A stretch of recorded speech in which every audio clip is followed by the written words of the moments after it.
vamos a hablar del trabajo como una virtud. Definimos el trabajo como un don de Dios para glorificarlo, disfrutar y testificar. El trabajo es un don de Dios para glorificarlo, disfrutar y testificar. Y el versículo de la semana está en 2 de Tesalonicenses 3, 2 de Tesalonicenses 3, versículos 10 y 12. Para los más chicos solo vamos a usar el versículo 12. Completos, versículos 10 y 12, dice: estando aún entre ustedes pusimos una regla: el que no trabaja, que tampoco coma. En el nombre del Señor Jesucristo, les ordenamos a dichas personas que se pongan a trabajar tranquilamente para ganarse la vida. Y entonces cultivar la virtud del trabajo, o ser una persona trabajadora, a diferencia de lo que tú y yo pensaríamos, no significa trabajar mucho. Una persona trabajadora no es una persona que trabaja mucho. Que entendamos el trabajo como una virtud requiere que pensemos en lo que hay detrás del trabajo que realizamos. Una persona trabajadora no es la que trabaja mucho. Y entonces vamos a hablar de la motivación, la meta y el medio para un trabajo verdaderamente virtuoso. La motivación, la meta y el medio para un trabajo verdaderamente virtuoso. Entonces vamos a hablar primero sobre la motivación. Cuando hablamos de trabajo generalmente caemos en uno de dos extremos. Los niños ven el trabajo como un castigo. Generalmente cuando hablamos de ponerlos a trabajar, ellos no encuentran deleite en ello. Y luego conforme vamos creciendo vemos el trabajo nada más como un medio para consumir. ¿Por qué trabajas? Porque tengo que vivir, porque necesito dinero, porque a través del trabajo consigo bienes que me dan la oportunidad de disfrutar o de tener placer, o en el peor de los casos, en el trabajo encontramos cierta satisfacción y compleción. Entonces vemos todo lo que hacemos, incluido el trabajo, como medios o como herramientas para nuestro propio placer y nuestro propio éxito y nuestra propia satisfacción. En la película de Narnia, en la última película de Narnia que salió, nos encontramos con Eustace, que Eustace es un niño, según la película, insoportable. Por todo se queja, todo el tiempo está molestando a otros, no es nada servicial, no considera a los demás. Y entonces conforme la película va desenvolviéndose, Eustace se encuentra con un dragón que está a punto de morir, que ha amasado una fortuna. Y entonces él entra a la cueva del dragón y ve todo el oro que el dragón tiene, y lo que él empieza a pensar es: wow, con todo este oro yo podría vivir placenteramente en este mundo. O sea, yo pudiera tener placer, comodidad, felicidad aquí. El problema es que Eustace está rodeado de un pueblo que ha sido sacado de sus tierras, que está viviendo injusticia. Entonces, en vez de pensar en cómo podría utilizar esos bienes para el beneficio de otros, él simplemente piensa en él mismo. Lo que sucede inmediatamente es que Eustace se queda dormido ahí, y cuando despierta ya no es un niño, ahora es un dragón. Nuestra cultura nos anima a adquirir bienes materiales y experiencias placenteras más que nunca en la historia. La sociedad considera la posesión de riquezas, ya sea en forma de dinero, o de prestigio, o de seguidores, o de experiencia, como la máxima señal de grandeza. Y entonces somos llamados por la cultura a consumir a fin de alcanzar gloria y vida verdadera. A tener a fin de alcanzar gloria y vida verdadera. La cultura nos llama a consumir a fin de ser como dioses. Y al igual que Eustace, cuando tú y yo somos tentados a pensar que existimos primeramente para consumir y para nuestro propio placer y comodidad, cuando creemos esta mentira, nos convertimos en algo que ya no es humano. Porque Dios ha puesto a los hombres en la tierra no primeramente como consumidores, sino como contribuidores. Y entonces el trabajo no es ni un castigo ni un medio para consumir.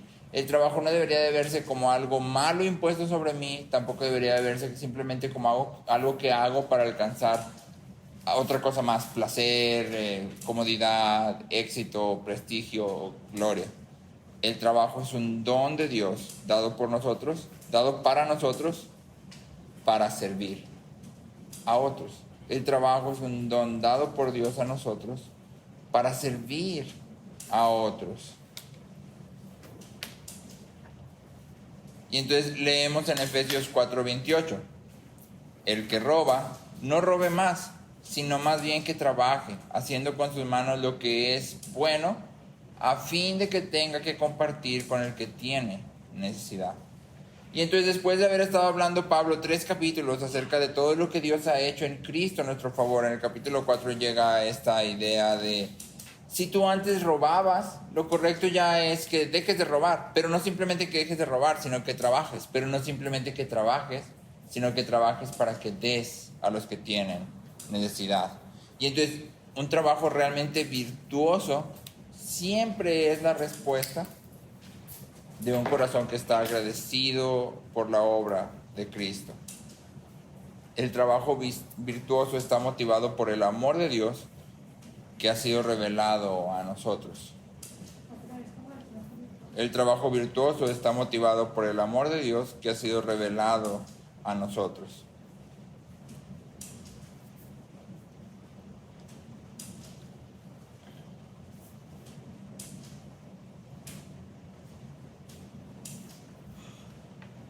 Hay una pequeña cadenita que algunos educadores cristianos usan, de 3 Ws en inglés, es Wonder, Wisdom, Work, y es asombro, sabiduría, trabajo. Y entonces la idea es que la educación siempre debería llevarte por esta cadenita. Empezamos en el asombro, viendo y contemplando todo lo que Dios ha creado y hecho en Cristo. Y eso nos lleva a profundizar en entendimiento, en conocimiento, nos hace sabios. Pero una persona verdaderamente sabia, después una persona que sirve. Y entonces tienes asombro, sabiduría, trabajo. Ese debería de ser la cadenita de lo que estamos buscando hacer. Entonces, un trabajo realmente virtuoso siempre está motivado por el amor de Dios que ha sido revelado a nosotros. No está motivado por querer consumir y no está motivado simplemente porque tengo que hacerlo. Está motivado porque Dios ha sido bueno conmigo y Él me llama a trabajar. Sí. Siempre está enfocado en otros. Un trabajo realmente virtuoso siempre está enfocado en otros. Entonces aquí sería importante que tú lo conectes con tus niños del salón. Es decir, la pregunta que deberías hacerte es ¿cómo el trabajo en lecas de cada niño puede ser hecho pensando en otras personas? ¿Cómo el trabajo que cada niño está haciendo, esforzándose en su cubículo, puede ser hecho pensando en otras personas? A lo mejor lo más sencillo sería decir, piensa en tus papás. Tus papás hacen un esfuerzo por traerte aquí a la escuela, están invirtiendo algo de sus bienes para que tú puedas estar aquí. ¿Sí? Entonces, cuando estás trabajando, piensa también en ello. No lo estás haciendo simplemente por ti o para tu beneficio. Ese no es el punto. ¿Sí? Piensa tal vez en otros. Hay un autor que dice, el conocimiento buscado para servir a otros es amor genuino. Hay quien busca conocimiento simplemente por el conocimiento y eso es ego. Hay quien busca conocimiento para obtener poder, pero el conocimiento buscado para servir a otros es amor. Entonces trata de conectar lo que los niños están haciendo con otros. Generalmente hablamos de cuando nos esforzamos en la escuela es para tu propio beneficio, pero ese no es el punto central del trabajo. Yo no soy el centro de lo que estoy haciendo, ni aún en las becas, ni aún en la escuela. ¿Sí? Entonces trata de conectarlo, ¿sí? Lo segundo, ¿cuál es la meta del trabajo? ¿Sí? ¿Cuál es la meta del trabajo? La respuesta aquí es triple, está englobada en nuestra respuesta general. Número 1, con nuestro trabajo queremos glorificar a Dios.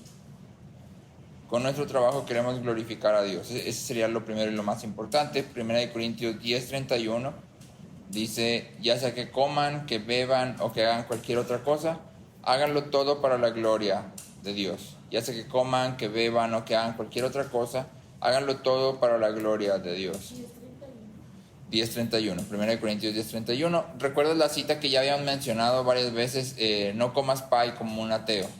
Sí. Y la idea aquí entonces es que incluso al comer pie como cristianos, deberíamos hacerlo de una manera distinta, o desde una actitud o desde un corazón distinto. No es simplemente cómo lo haces, no es como cristiano yo agarro la cuchara con la mano izquierda porque soy cristiano. ¿Sí? Hay una postura diferente delante de esto. Y entonces cuando hablamos de trabajar con el fin de glorificar a Dios, implica que mi postura hacia el trabajo es totalmente distinta, como ya lo vimos atrás. También implica que hay ciertos trabajos que puedo hacer y ciertos trabajos que no puedo hacer. ¿Sí? Hay cosas que quedan fuera de mi rango de movimiento. Y también implica que hay cierta actitud y cierta manera que quiero hacer las cosas. Lo segundo es que el trabajo fue dado para nosotros para disfrutar. Esto sí va a estar más extraño para tus niños seguramente. Nuestra cultura aquí nos cuenta otra mentira y nos dice que para poder disfrutar nuestro trabajo debemos encontrar nuestra vocación.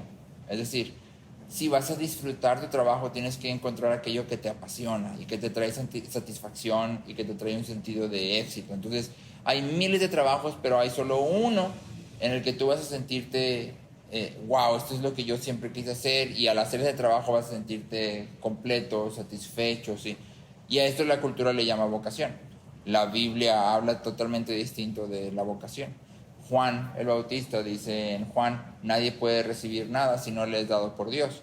Y Pablo dice en 1 Corintios 7, según Dios haya asignado a cada uno, así ande. Entonces la idea es, cuando hablamos de vocación en el sentido cristiano, el cristiano ya tiene una vocación. ¿Cuál? Deleitarse en Dios y glorificar. Esa es su vocación. Y entonces, como cristiano, yo sé que sea cual sea mi trabajo, esa es mi vocación. Sea cual sea mi trabajo, sea lo que sea que yo esté haciendo dentro del marco de glorificar a Dios, obviamente. Sí, esa es mi vocación. Porque mi vocación es glorificar a Dios y disfrutar de Él. Entonces yo puedo hacer cualquier trabajo, el que sea, y lo puedo hacer para su gloria y lo puedo hacer disfrutando de William Tyndale, el Tyndale de la Biblia. Dice, no existe un trabajo mejor que otro para agradar a Dios. Servir agua, lavar los platos, ser zapatero o misionero, todo es una cosa. Lavar los platos y predicar es lo mismo en cuanto a la meta, agradar a Dios. Y entonces, hace tiempo cuando hablábamos de esto en la iglesia, decíamos, no es lo mismo decir yo trabajo en un Oxxo como cajero, a decir yo trabajo en un Oxxo para la gloria de Dios. Cambia totalmente el sentido, o debería cambiar totalmente el sentido de lo que estoy haciendo. ¿Sí? Sé que Dios en su cuidado me ha puesto aquí. Y entonces puedo hacer este trabajo con deleite para su gloria, sea cual sea el trabajo. En tercer lugar, deberíamos de trabajar para testificar. Y esto quiere decir que vemos el trabajo como una herramienta para crear puentes y relaciones que nos permiten proclamar el Evangelio. El trabajo sería visto por nosotros como un puente, como un medio para crear puentes y relaciones que nos permiten proclamar el Evangelio.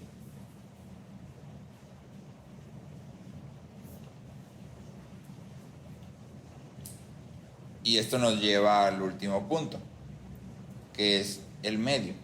¿Cómo trabajamos? ¿Cómo debería trabajar un cristiano? Si un cristiano no debe comer pie como un ateo, ¿cómo debería trabajar un cristiano? Si hemos reconocido que el trabajo tiene como meta suprema glorificar a Dios, debemos entonces reconocer que la forma en que trabajamos debería ser distinta a la de los no creyentes. Y hay dos puntos que me gustaría enfatizar. Podríamos hablar de muchas cosas, pero me gustaría enfatizar nada más dos puntos. El número uno debería ser distinto en nuestra actitud. Nuestra actitud al trabajar debería de ser distinta. Los creyentes deberían de ser honestos, diligentes, responsables e íntegros. Honestos, actitud debería ser diferente. Los creyentes deberían de ser honestos, diligentes, responsables e íntegros.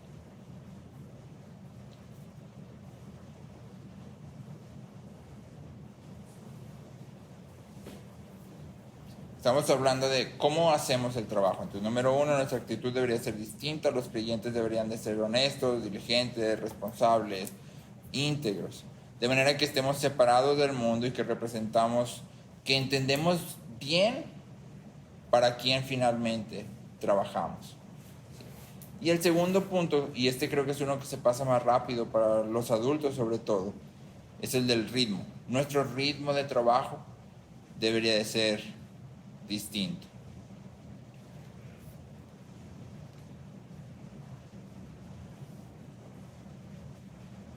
Nuestro ritmo de trabajo debería de ser distinto. Como adultos deberíamos de limitar el tiempo que trabajamos. Deberíamos de reconocer lo que la Biblia una y otra vez afirma, y es que somos seres finitos, ¿sí? Nos acabamos. Nuestra provisión viene de Dios y no de nuestras propias fuerzas. Y entonces Dios nos llama mucho más que simplemente trabajar. Como adultos, esto significaría que yo debería tener un horario claro y limitado de trabajo. Si yo trabajo de tal hora a tal hora y fuera de ese horario ya no hay trabajo.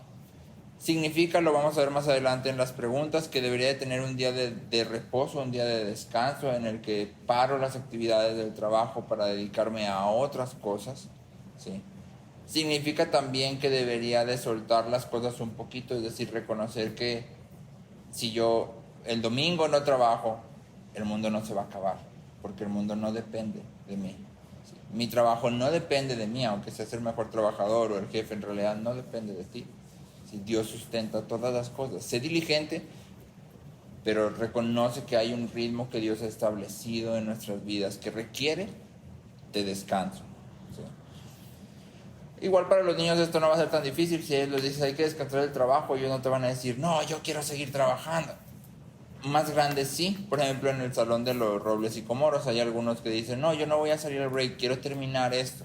Y entonces ahí sería importante explicar esta idea. No viene solamente a trabajar a la escuela, hay más que hacer que solamente trabajar, ¿sí? Entonces puedes poner una pausa a ello y ve y conoce a otras personas, y ve y sé de bendición, y ve y sirve a otros, ¿sí? Sin embargo, los niños debemos de explicar que hay un ritmo. Trabajas, descansas.